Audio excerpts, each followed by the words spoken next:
Laymen's evangelical fellowship స్థాపకులు కిట్సేష్లెన్ దానియల్ గారు 1962 సంవత్సరం ఫిబ్రవరి 24వ తేదీన చేసిన ప్రసంగం. యోహాన్ రాసిన మొదటి పత్రిక 2వ అధ్యాయం 14వ వచనం. తండ్రులారా, మీరు ఆది నుండి ఉన్నవాన్ని ఎరిగి ఉన్నారు గనుక మీకు రాయుచున్నాను. యవనస్తులారా, మీరు బలవంతులు, దేవుని వాక్యం మీ యందు నిలుచున్నది.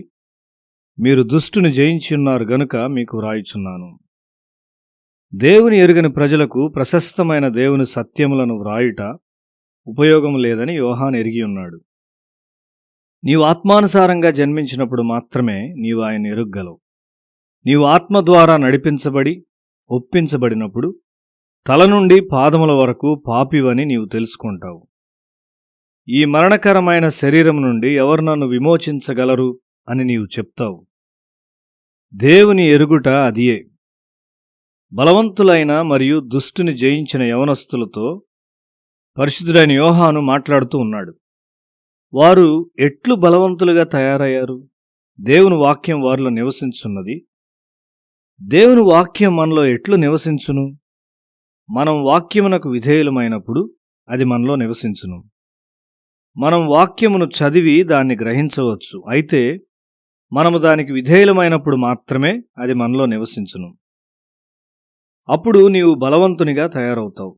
దేవుని వాక్యము భౌతిక మరియు రసాయన శాస్త్రముల నిర్వచనముల వలె మార్పు చెందేది కాదు. దేవుని వాక్యము నిత్యము మార్పులేనిదిగా ఉండును. అది నీలో నివసించినట్లయితే వాక్యం వలె నీవు బలముగా తయారవుతావు. దేవుని వాక్యమునకు నీవు విధేయుడు అయినప్పుడు అది నీకు గొప్ప సంతోషాన్ని ఇస్తుంది. నీవు గొప్ప నమ్మకముతో సరిగా నడుస్తావు. ఆత్మ ద్వారానే నీవు ఆత్మకు విధేయునిగా ఉండగలవు. నీవు సాధించగల ఆత్మీయ పరిపూర్ణతకు హద్దు ఉండదు. దేవుడు నిన్నెంత ఎత్తునకు లేపునో మనకు తెలీదు. సత్యమునకు విధేయుడు ఒకట ద్వారా నీ హృదయమును నీవు పవిత్రపరచుకొనుచున్నావు. క్రైస్తవ భక్తి నీ అంతరంగ భావోద్రేకములను తాకును. నీ తలంపులు మరియు ఊహలు వాక్యము ద్వారా పవిత్రపరచబడును.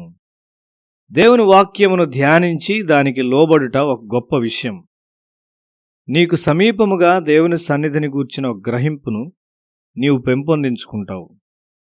నీవు తిరిగి జన్మించినప్పుడు కొద్ది పరిమాణములో దేవుని ప్రేమ నీలో ప్రవేశించును. స్వాభావికముగా మనము చాలా నైతికముగా పతనము చెందినవారం. మన అనురాగములు క్రమము లేనివి, మన కోరికలు హద్దులేనివి. అయితే దేవుడు తన శక్తి ద్వారా మనలను పైకి లేవనెత్తి మన వ్యక్తిత్వమునంతటినీ సరిచేయును. నీవు దేవుని నుండి జన్మించినప్పుడు ఈ లోకమును ప్రేమించలేవు. ఈ లోక సంబంధమైన ప్రతిదీ మార్పు చెందుచున్నది. లోకము గతించిపోవును. ఒక కుటుంబము నేడు చాలా ధనవంతమై సమృద్ధిగా ఉండవచ్చు.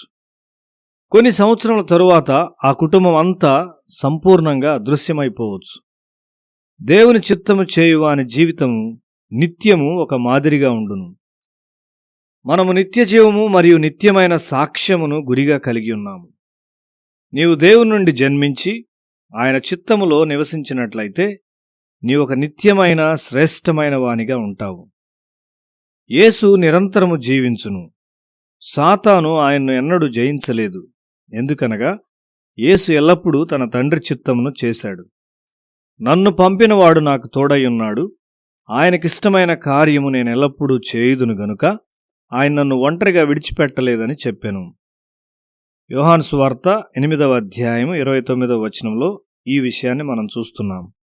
నీవు దేవుని చిత్తమును చేసినట్లయితే ఇండియాలో క్రీస్తు కొరకు నీ జీవితం బలమైన సాక్ష్యంగా ఉంటుంది. సాధు సుందర్ సింగ్ అటువంటివాడు. అతనికి లోకము ఆకర్షణీయంగా ఉండలేదు. వాక్యము ద్వారా నీవు దుష్టుని జయిస్తావు. నీ జీవితంలో, నీ కుటుంబ జీవితంలో మరియు ఇతరులతో నీ సంబంధాల్లో ఆయన పరిపూర్ణ చిత్తాన్ని చేయుము. దేవుని చిత్తమును చేయుము.